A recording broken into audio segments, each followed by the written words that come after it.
그래서 밸런스를 맞추는데 보통은 절약이 힘든 이유가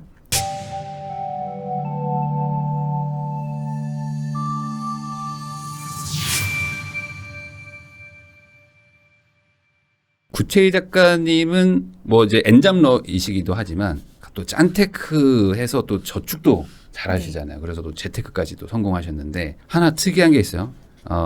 좀 눈물 나는 짠테크라기보다는 고상하고 우아한 재테크. 고상한 짠테크를 한다. 무조건 아끼는 게 아니라 쓸 때는 쓰면서도 돈을 모을 수 있다. 네네. 이런 이야기가 제가 들었는데 어떻게 이게 가능합니까? 많은 분들이 저한테 막 네. 여쭤봐요. 네. 절약하는 거 너무 힘들지 않아요? 네. 뭐 그렇게까지 해야 돼요? 라고 네. 많이 이제 물어보시는데 네. 사실 이런 얘기하면 되게 좀 싫어하겠지만 저는 막 절약이 막 엄청 힘들다거나 이런 생각을 많이 해본 적은 없는 것 같아요. 네. 왜냐면 절약을 통해서 제가 진짜 하고 싶은 걸 못하는 건 아니거든요. 그러니까 절약에도 밸런스가 있는 건데 네. 사실 짠득 하시는 분들 되게 와 너무 대단하시고 저도 우와 이렇게 생각은 하는데 네. 이게 사람마다 또 맞는 분이 있고 안 맞는 분이 있는 것 같아요. 네. 그러다 보니까 저는 좀 차선책으로 찾은 게 나만의 생활비 마지노선 한 달에 내가 어느 정도 쓸 만큼만 딱 정해놓자. 이거는 내가 소득이 늘어도 변동하지 않는 거야 라고 스스로 약속을 이제 세웠어요. 약속을 네. 하고 그럼 그 안에서 이 안에서는 제가 자유롭게 구성할 수 있잖아요. 네. 근데 저 같은 경우에는 3인 가구인데 외식 다 포함해서 한 70만 원 안으로 쓰거든요. 70만 원. 그러면 이게 완전 막 극약 절약은 아니에요. 그렇지만 일반 평균에 비해서는 되게 좀 절약을 하는 편이거든요. 그래도 그럼 이런 식으로 좀 줄일 수 있는 것들 저는 커피도 잘 안 마시고 뭔가 아낄 수 있는 거. 옷 같은 것도 사실 이것도 지금 10년 된 옷이거든요. 얼마 전에는 이제 아는 동생이 쇼핑몰에서 이게 뭐 구멍이 났다면서 그 원피스를 저한테 갖다 주더라고요. 그러니까 저는 지인들한테도 혹시 사이즈 뭐 안 맞거나 반품 안 되거나 뭐 안 입는 거 있으면 나 좋아하고 얘기를 평소에도 많이 하는 편이에요. 네네. 그러니까 그렇게 했으니까 자연스럽게 네. 그 구멍 난 걸 줬겠죠. 뭔가 옷에 구멍 나거나 뭐가 문제 있으면은 떠올라요 얼굴이. 아유, 버리긴 아까운데. 언니 갖다 줘야겠다. 네, 새 거였는데 이게 뜯어져가지고. 네. 네, 그러니까 그런 식으로 제가 아낄 수 있는 건 아껴요. 대신 제가 좋아하는 것이 네. 뭐 여행을 가는 거. 코로나 때문에 사실 뭐 2년 넘게 못 가긴 네. 했지만 얼마 전에 다녀왔거든요. 그러니까 그런 거에는 제가 쓸 수 있는 돈의 한 80%를 네. 진짜 내가 좋아하는 한 두 가지 정도만 꼽아서 거기에 다 돈을 올인해서 네. 써요. 나머지는 횟수를 줄이거나 비용을 확 줄여요. 그래서 밸런스를 맞추는데 보통은 절약이 힘든 이유가 모든 부분에서 다 절약을 해야 된다고 생각하거든요. 여행도 가면 안 네. 돼. 야 커피값 너 지금 아끼려면 절반 줄여야 된대. 뭔가 삶에 빠듯하고 마음이 여유가 없어서 되게 힘들거든요. 내가 이것도 못하고 살아야 돼? 라는 생각? 근데 그렇죠. 이거를 내가 한두 가지는 숨통을 틔워서 할 수 있게끔 돈을 쓰면 네. 나머지는 알아서 저는 조금 조절이 가능하다고 생각해서 그렇게 하고 있어요. 이왕 뭐 할 거 극단적으로 아껴가지고 돈을 남겨서 그거를 가지고 뭐 일종의 통액 안에서의 플렉스를 한번 네, 해라. 맞아요. 플렉스. 저는 외식도 그 한 달에 한 번은 호텔 브런치를 꼭 가요. 아, 그래요? 호텔 브런치를 가거나, 그러니까 약간 20만 원 내외 선으로 고급 식당 같은 걸 가거든요. 네. 그러니까 절약을 한다고 해도 저는 뭔가 내가 다양한 식문화를 경험하는 것도 교양의 일부가 아닐까라는 생각을 해요. 먹는 걸 좋아하기도 하고. 네. 내가 예산은 한정돼 있는데 호텔은 한번 가보고 싶어. 그러면 다 쓰는 게 아니라 네. 그러면 내 한정된 예산 안에서 조금 더 줄여보고 내가 집밥을 좀 더 열심히 해보자. 그럼 그렇게 해서 아꼈어요. 뭐 15만 원, 20만 원 남으면 마지막 주에 가서 플렉스 하는 거예요. 항상 플렉스예요. 그러니까 고급 식당에서 밥을 먹고 싶다면 네. 옷을 얻어 입어라. 아주 단순하게 얘기하면은 나는 옷은 얻어 입지만 고급 식당 플렉스 제가 한다. 뭐가 됩니까? 농담입니다. 그러니까 이렇게 해서 볼 수 있는 거죠. 그러니까 뭐 예를 들어 여행을 가고 싶다면 이제 하루에 한 끼는 라면을 먹어라. 뭐 두 끼는 라면 먹고 뭐 이런 식으로 뭔가 극단적으로 뭘 하나 줄이라는 거잖아요. 왜냐면 극단적이라기보다 네. 여행을 가면 네. 비행기 근처 네. 숙박하죠. 네. 거기서 뭐 입장료나 경비 같은 거 네. 들잖아요. 네. 그럼 세 카테고리를 나눴을 때 사람마다 네. 아낄 수 있는 부분이 있고 난 이건 도저히 안 돼 하는 부분이 다 달라요. 네. 근데 예를 들어 내가 호캉스를 갈 거다. 호캉스. 네. 네. 그럼 호캉스 호텔 위주로 있는 거잖아요. 네. 그러면 외부 어떤 활동하는 그런 입장료나 이런 것들을 거의 다 줄이죠. 그리고 비행기도 줄이죠. 저가 항공 타고 가요. 네. 근데 어떤 분들은 나는 그 교통수단이 편해야 된다는 분도 계시거든요. 네. 그러면은 내가 약간 비행기에 조금 더 힘을 주거나 그래도 조금 더 좋은 뭐 국적기를 타자던가 네. 아니면 나는 호텔 자는 건 상관없어. 현지에서 뭔가 네. 경험하고 뭐 체험하는 거 훨씬 중요하다 생각하는 분도 계시거든요. 그럼 그런 분들은 호텔 비용을 확 줄여서 조금 체험하는데 이렇게 조금 집중을 하거나 약간 그런 식으로 전 해서 그 우리가 지출 카테고리가 있잖아요. 네. 주거비, 통신비, 뭐 식비, 꾸민비부터 해서 있단 네. 말이에요. 거기에서 쭉 적어보신 다음에 내가 여기서 비교적 돈 안 써도 살만한 것들을 먼저 한번 체크를 해보세요. 그러면 예를 들어 내가 만약에 부부가 월급이 둘이 합쳐서 500이다. 네. 근데 나는 50%는 최소 하고 싶어. 음. 그럼 목표가 250 안에서 생활비를 쓰면 되는 써야 거잖아요. 돼요. 네. 근데 이 250 중에서 200을 식비로 써도 사실 문제가 없는 거예요. 50만 원을 딴 데서 다 줄일 수 있으면. 네. 근데 현실적으로 그건 어려우니까 내가 비교적 그래도 우리 가족은 이거는 좀 해야 돼. 내가 아이가 둘이라서 식비는 그래도 너무 많이 줄이긴 어려워. 한참 클 때라. 그럼 식비에 조금 더 뭐 1순위. 이런 식으로 순위를 좀 매겨서 조절을 해보시면 좋을 것 같아요. 뭐 이렇게 얘기하면은 막연하게 느껴지는 분들이 있을 수 있으니까 네. 여기는 확실하게 좀 극단적으로 줄인다. 뭘 보통 하세요? 그래서 저는 여행을 갈 수 있어요. 라는 거라면은 우선 의료비는 확실하게 줄이시는 것 같고. 아니 극단적으을 좋아하시는 것 같아요. 아니 왜냐면은 한 60% 정도 저축해야 되면 이 저는 생각보다 일단 배분이 어려울 수 있으니까. 커피 안 마셔요. 커피는 아예 네. 먹는다. 그리고 모임도 되게 최소화하고요. 모임 자체가 어쨌든 내 용돈이나 뭐 지출이 계속 들어가는 부분이잖아요. 네. 정말 중요한 모임들 위주로만 네. 이렇게 하고 그런 것도 최소화하고 식비도 제 기준에서는 비교적 아끼는 부분에 들어가는 카테고리예요. 네. 그리고 또 통신비. 저희 집은 통신비 이것도 많이 내는 분 많거든요. 저희 한 5만 원대로 나가는데 두 사실 명 남편은 이상? 법인 폰을 쓰기 때문에 회사 아. 폰을 쓰기 때문에 저 혼자만의 비용이긴 해요. 근데 네. 통신비랑 싹 다 합해서 인터넷 네. 다 그러면 합해서 거의 안 나가네요. 5만 원대. 네. 그러면은 뭐 카톡만 하세요? 전화 안 하시고? 하죠. 무제한 요금제 써요. 저. 무제한인데 심지어. 5만 원에? 무제한인데 3만 5천 원 내요. 어. 이거는 이제 가족 할인 있잖아요. 패밀리 네. 이렇게 묶으면 요금제를 묶으면 네. 30% 할인을 받는 게 있고요. 저는 사실 핸드폰을 살 때 네. 보통 그 중고로 나온 공기계를 많이 사요. 근데 공기계를 사면서 단말금 보조금을 받지 않고 네. 그 제 요금자에서 25% 할인되는 네, 그 선택 네, 네, 약정을 선택하거든요. 네. 그렇게 하다 보니까 항상 요금에서 55%가 기본으로 할인이 돼요.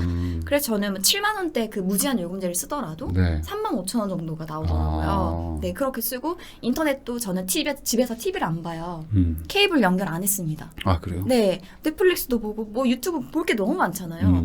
그러면 그 시간을 아끼려는 것도 있지만 그걸 안 보다 보니까 케이블 비용이 그것도 몇만 원 그렇죠. 꽤 나가거든요. 나가죠. 네. 그러다 보니까 딱 오로지 순수하게 인터넷 비용만 나가요.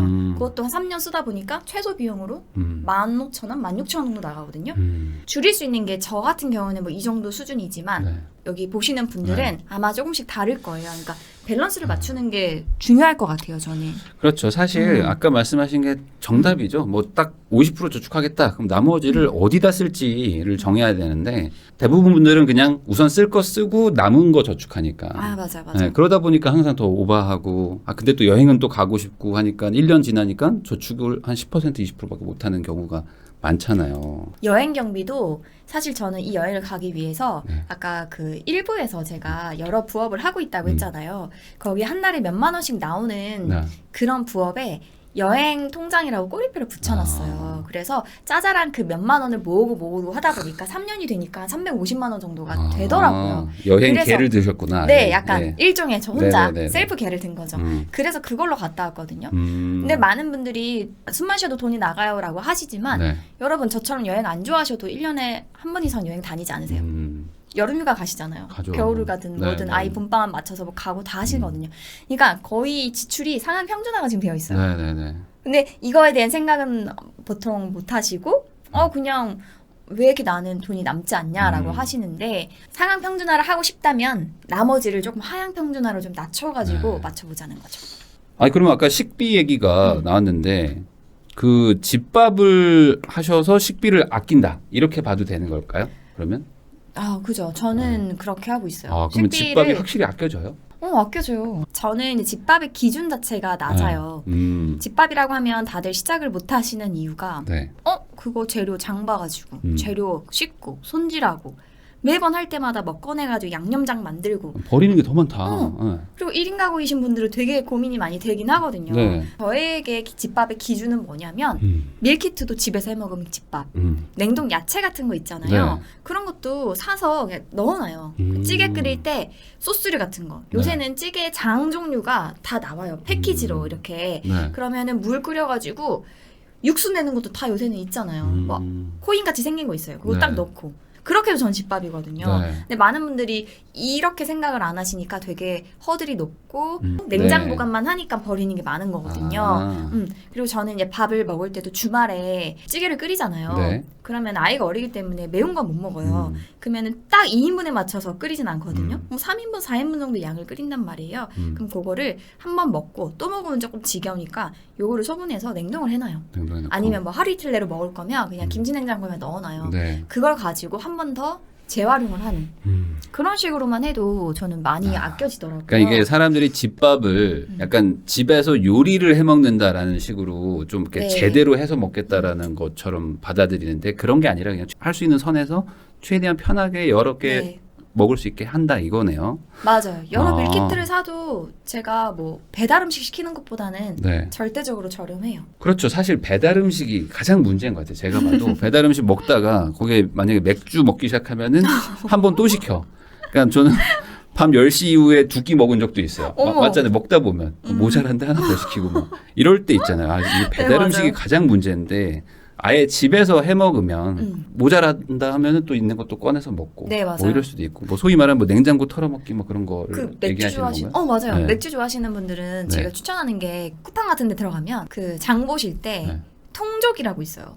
통족. 네. 통족. 왕 오징어인가? 왕문어 같은 거를 아, 네네네. 이렇게 약간 반건조 해가지고 네네네. 냉동해서 팔거든요. 어. 양이 어마어마해요. 네. 근데 10,000원 초반인가? 어. 그럼 그거 술 땡길 네. 때, 이 자세가 나오네요.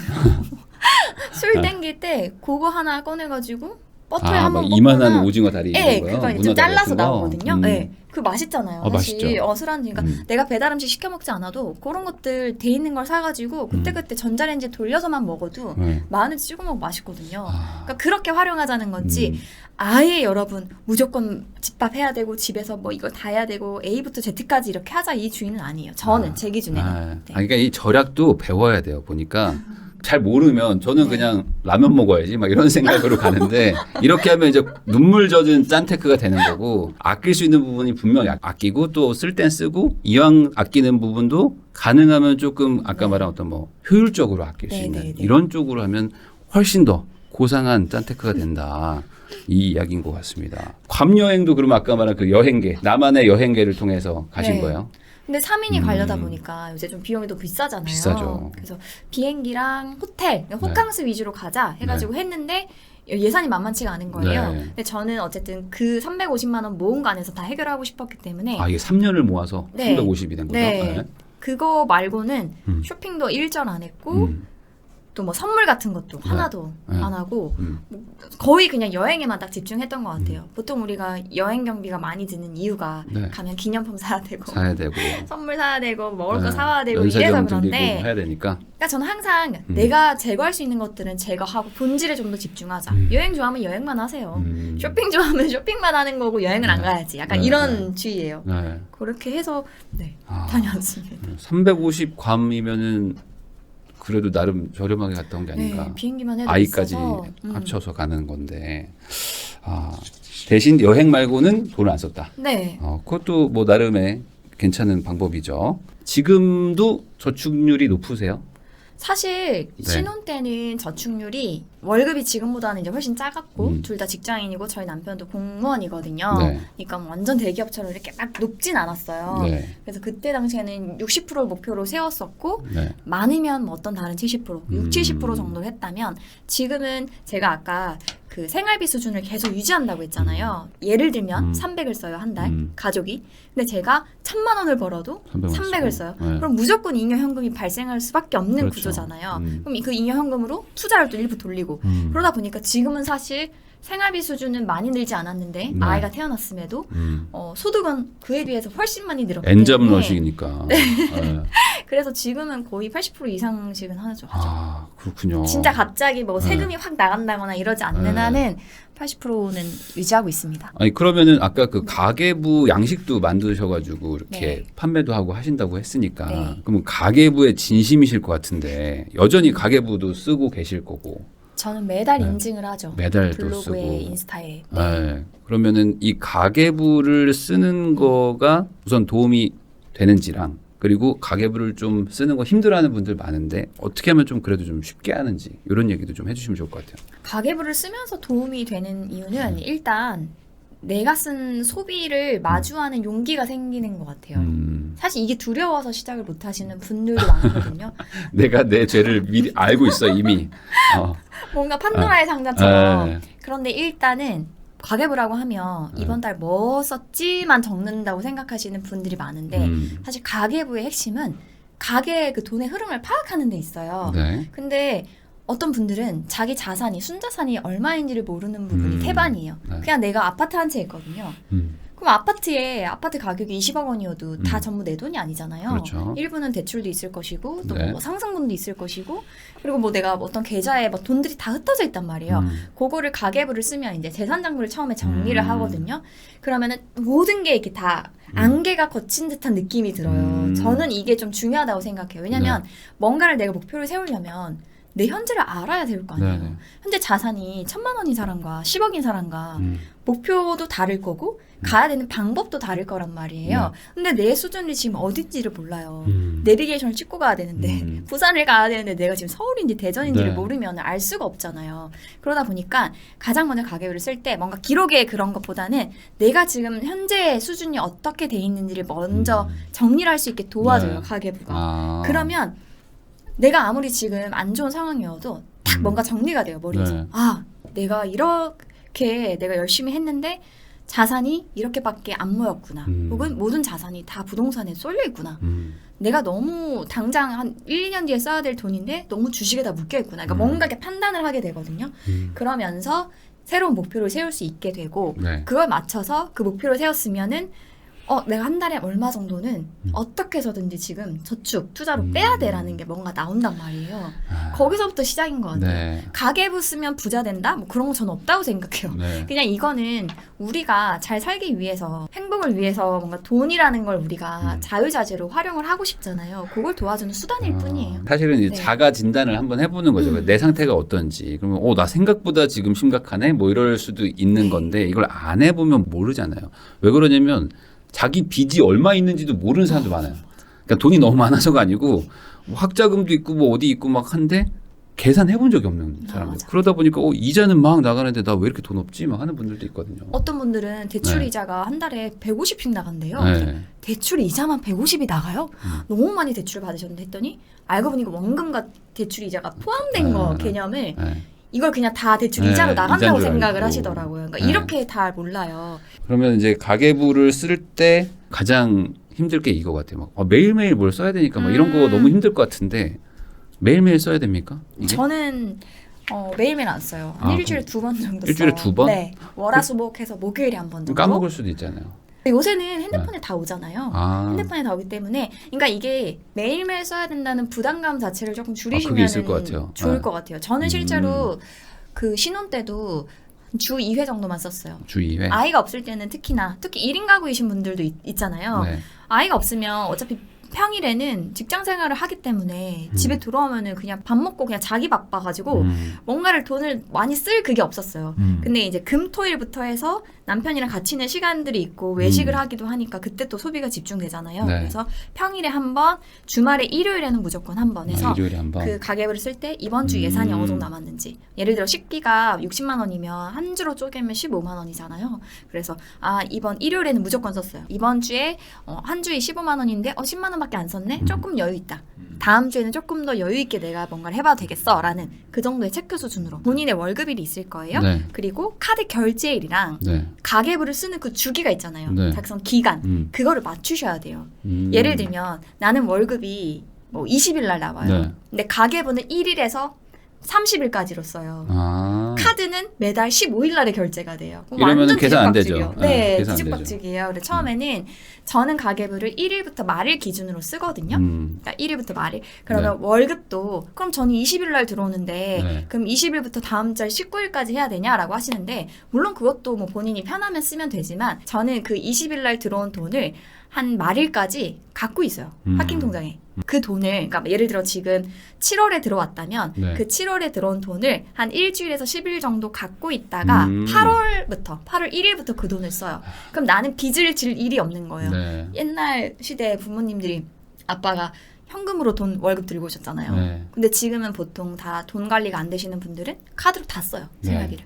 아. 월급이 오면 그걸 막는 거예요. 아, 그러니까 이게 월급 날짜를 바꿀 수는 없으니까 회사한테 네. 바꿔달라고 할 수는 없으니까 내 통장에 우선 집어넣었다가 네. 내가 나한테 월급을 1일 날 주는 거군요. 맞아요. 그런 식으로 일자를 맞춘다. 그렇게 주고 카드도 1일부터 말일까지 쓴 게 보통 그 다음 달에 13일, 14일 정도의 네. 결제가 나가거든요. 13일. 네, 그렇게 해서 맞추면 음. 가계부 쓰는 거랑 카드 나가는 거랑 월급도 나한테 월급 주는 게 1일부터 말일까지니까 이것만 해도 되게 심플해지더라고요. 이거는 되게 좋네요. 이게 안 돼가지고 대부분 월급 먼저 들어왔고 카드는 나중에 나가니까 내 통장에 몇백 있네 하고 막 쓰다가 갑자기 막 다 빠져나가면서 막 그 연체이자 나온다고 갑자기 문자 오고 막 이런 것들을 받는 건데 날짜를 통일시켜라. 네. 이거 좋은 것 같습니다. 그리고 이건 앞에도 뭐 강조했는데 네. 내가 한 달에 살아낼 수 있는 예산을 먼저 한번 세팅을 해보세요. 근데 이거는 사실 한 번쯤은 여러분들이 한 번도 안 써봤다 하시는 분들은 카드값 3개월 정도치는 한번 뽑아보시면 좋긴 해요. 그래서 평균적으로 내가 한 달 식비 얼마 쓰는지, 평균적으로 통신비 얼마 나가는지 이런 걸 해서 그걸 한 평균치 잡아요. 아 그럼 나는 부부가 월급이 500인데 네. 이 중에 벌써 지금 400 가까이 쓰고 있었네? 이건 너무 과도하다. 네. 그럼 내가 다음 달에 한 50만 원 정도 먼저 줄여보자라고 해서 먼저 정해야 돼요. 네. 예산을 정해놓고 내가 거기에서 약속을 지키겠습니다 하고 그 기록을 하는 게 가계부지 네. 다 쓰고 나서 얼마 썼네는 가계부가 아니에요. 이게 가계부를 반성문처럼 쓰는 분이 있어요. 이번 달도 죄송합니다. 다음 달 열심히 하겠습니다. 이렇게 하는 분들은 가계부가 아니다 이거는. 그 얘기신 거죠. 네, 먼저 스스로 얼마를 네. 쓰겠다가 딱 정해줘야 돼요. 아. 그런 다음에 그에 맞춰서 썼는지 점검을 하는 게 가계부다. 네. 그리고 매일매일 전 안 쓰고요. 아 그리고 마지막은 월말 정산은 무조건 하시기를. 월말 정산. 네, 내가 이렇게 썼어요. 그럼 예산을 세웠잖아요. 그럼 예산 안에서 잘 살았는지를 보는 거예요. 어렵지가 않아요. 그냥 나 예산은 50만 원 세웠는데 이번 달에 60을 썼네. 왜 썼지? 잘 기억이 안 나거든요, 사실. 네. 그럼 그걸 한번 찾아보는 거예요. 아, 내가 여기에 썼었구나. 아, 미쳤다. 다음 달엔 이거 좀 줄여야 되겠어. 혹은 이 항목은 50만 원 가지고는 너무 무리야. 뭐 예를 들면 나는 영업직인데 네. 주유비를 50만 원 하려고 했는데 네. 계속 60만 원 넘게 나와. 이건 어떻게 할 수 없잖아요. 그럼 이거는 무조건 안 돼. 60만 원으로 그냥 상향해서 이걸 가자. 대신 다른 데서 내가 좀 한두 달 해보니까 이거 생각보다 내가 오히려 옷에 좀 관심이 없는 사람이네. 생각보다 나는 뭐 건강 관련해서 돈을 되게 많이 쓰네. 뭐 그런 거 있어요. 약 되게 영양제 10개씩 털어놓고 이런 분도 있거든요. 그러니까 그런 것들을 보면서 예산을 예를 들어 뭐 300로 잡았는데 네. 그러면은 300에서 기존에는 뭐 어떤 항목이 50이었지만 다음 달부터는 얘를 60으로 할래. 대신 다른 거 뭐 30 썼던 걸 20으로 할래. 이렇게 결산을 보면서 이렇게 조정을 해보시는 거예요. 아, 어려운 건 아니고 그냥 예산 정하기. 네. 거기 잘 살았는지 내가 한번 확인해 보기. 검증하고. 가계부 쓰면서 네. 말일에 검증하면서 이 예산이 괜찮았는지를 한 번 더 체크하는 게 다예요. 결산은. 네네네. 근데 예산을 50만 원 잡았는데 200만 원 썼어. 이러면은 이제 그런 의지가 없는 정신 똑바로 차리자. 나 그거는 카드 이제 다 잘라고. 유행어 해야죠. 아. 정신 차리세요 해야죠. 정신 스스로. 차리고 카드 자르고 석고대죄하는 그런 마음을 가져야 된다. 근데 이제 그런 거 있어요. 너무 작게 잡은 거 있어요. 너무 의욕치로. 의욕치로 맞아요, 너무 맞아요. 작게 잡은 거는 또 약간 좀 맞춰줘야 돼. 안 그러면은 맞아요. 이게 지쳐가지고 나중에 오히려 다 그냥 놔버리고 나 그냥 쓴다. 이럴 수도 있으니까 본인이 할 수 있는 만큼 잡자. 한 5%씩 줄여보세요. 음. 그냥 평균치를 만약에 내가 생활비를 300을 썼다면 네. 줄이고 싶어. 갑자기 50만 원 줄이면 힘들잖아요. 너무 힘들죠, 그 그거는. 3%, 5%, 15만 원 정도 줄여보자. 하다가 마지노선이 생겨요. 본인만의. 이 이상은 못한다라는 게 생기면 네. 그때까지는 가봐야 되는 거죠. 우선은. 그때까지는 가봐요. 음. 그 이상 못한다? 그럼 이제 소득 늘려야 돼요. 투자하셔야 돼요. 그렇죠. 지출을 줄이는 것도 한계가 있기 때문에 그때부터는 오히려 돈을 더 벌어가지고 저축률을 높이는 식으로 생각도 해보시는 게 좋겠다. 이 말씀인 것 같습니다.